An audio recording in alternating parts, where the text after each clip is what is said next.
microphone. I got a cheat sheet. I'm slightly nervous and I have to pee, so I'm gonna unbutton my top button.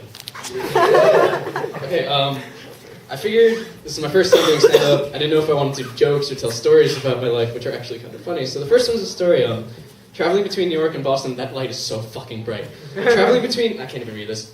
Traveling between New York and Boston on a bus is really fun because you meet really crazy people. And one of the most normal people I met, I was sitting next to him and he had one of those Amazon Kindles in his hand, the thing you could read ebooks off of. And I asked him, like a casual conversation, I'm like, how do you like that thing? He's like, well, there was a flood in my basement a long time ago and that's where I kept my books and they all actually got ruined. And now it's really convenient that I have this thing to store all my books on. About 2 hours later into the bus ride, he spilled coffee all over it and broke. And I was just so sad because I thought this man will never read again. And now I have to look because I forgot what my next joke is. Alright, so there's this awesome new site. I don't know if it's new, but I recently discovered it. It's called Chat Roulette, which essentially you can go online, go to this site. If you have a webcam/microphone, and you could go on camera and literally it'll connect you with someone random in the world in like 2 seconds, and if you don't like them, you can click next. Basically, if they don't have tits that you want to see, you can just go like, next, next, oh, you're a guy, next, next. And every so often, you'll just see someone sitting in front of their computer with like their penis out, just like jerking them.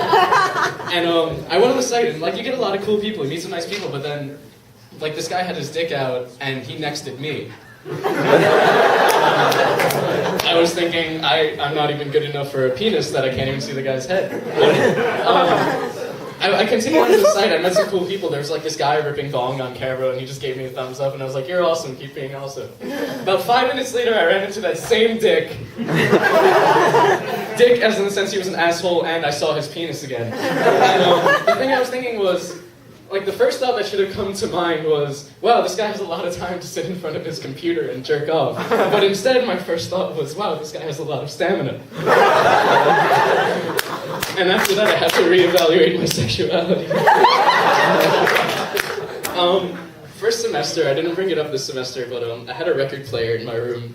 It goes perfectly with my personality because I'm a pretentious asshole. And people would come in and go, is that a record player? And I'd be like, yeah, I'm cool and I have a record player with all the records next to it and stuff. But I eventually got fed up with all the people asking, hey, is that a record player? Like, girls would do it, guys would do it, and everything. So I figured I'd have like a really snarky response to the next time someone asked me, hey, is that a record player? So this kid had a girl visiting his friend from somewhere. She comes into my room and goes, hey, is that a record player? And I responded with, no, I have diabetes, you asshole.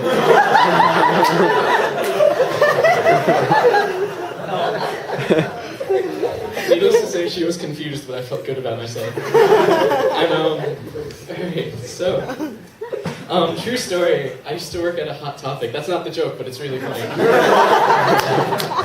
We had a signing event for, when the first Twilight movie came out. Kristen Stewart... I'm not even getting to the funny part. I get to laugh at people being fans of Twilight. But anyway, Robert Pattinson and Kristen Stewart came into the store to do a signing, and I was working that day and I was doing line duty, like watching people so they wouldn't rush into the store and try to fuck Robert Pattinson. But I got called in by one of Robert Pattinson's, or one of their managers or whatever, and they said, Robert's hungry. And I got scared.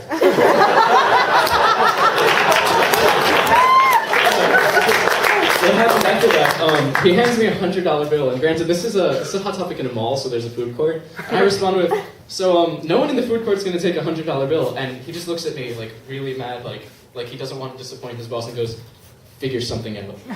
So I go up to the McDonald's, and I buy as much 99-cent cheeseburgers as I can with $100, which isn't 100, it's actually about like 93 considering New Jersey tax. But McDonald's didn't believe me, but I actually waited half an hour for them to make all these burgers, and I came back with 3 bags of burgers in my hand.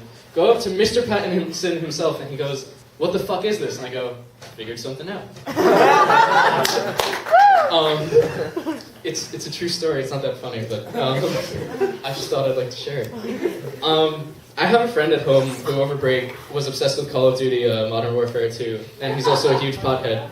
And one of my things is I didn't want to make jokes about drugs, but my friend goes up to me and I'm watching him play and he's doing really well, and he goes, I play so much better when I'm high. And this scared the shit out of me, because when this kid's stoned, he just thinks about shooting people mercilessly, like killing at least like 40 people per round. And I thought, wow, he should join the army and just smoke every day and we will win this war. To finish this off, I had a thought when I was just like choosing clothes one morning about how colors and things can be in, like how people can dictate what people can wear and if it's in style or whatever, and how certain things can be too much, like plaid. Plaid has a lot of fucking colors. You should be able to match it with anything. But sometimes if you put on like a blue plaid shirt and put blue over it, people are like, that's too much. Who dictates too much? You can wear all, they match. I was taught that matching is good, but too much matching is bad. It's such a huge double standard. So I was thinking, there are a lot of times people go up and say like, to people who are wearing things and say, you can't pull that off. How can you say what someone can pull off? When we were in second grade, our moms picked out clothes for us. And if you went up to a kid in kindergarten and said, you can't pull them off, he'd just start crying and be like, my mom picked this for me. And then I thought of a perfect example of this situation was I was waiting in line for a show or whatever, and there was this bouncer who was this huge guy, but he was wearing like cut-off shorts, a plaid shirt, big-ass like Nike dunks with different colors. And like he was big and intimidating, and I really just wanted someone to go up to him and say, you can't pull it off, because he would have fucking killed him. And yeah, I guess I'm done. Thank you.